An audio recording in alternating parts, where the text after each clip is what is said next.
this video is for all you nSpire users.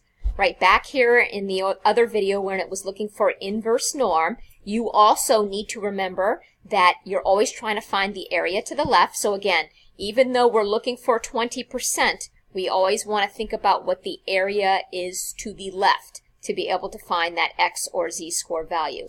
So now if we go to the nSpire, which I think if I come right here, and here's our nSpire, we can now go to menu.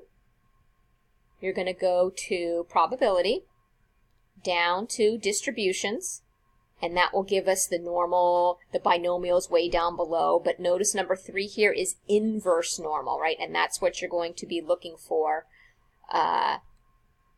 to solve these problems. Press inverse norm. Now again, it will give you area. Remember what I had just said. You need to always think about the area to the left. So even though we wanted the top 20%, the area we're looking for is 80% to the left.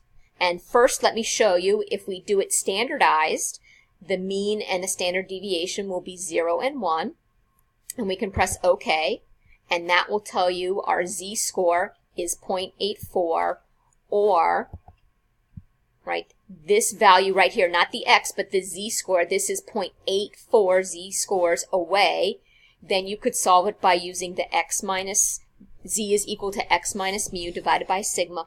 Or the other way to do this, if we go back to our nSpire, menu, probability, distributions, inverse norm, put in our 80% is to the left, but now put in the mu and the sigma that are specific to this problem. Remember, our SAT had a mean of, not 100, it had a mean of 500 and a standard deviation of 100. And if we press OK, 584.16 will be the score you need to be in to get to be in the top 20%. It's a z-score. It's 0.84 standard deviations above the mean of 500, but that's our specific score that you need to get. And that's how you do it on the nSpire.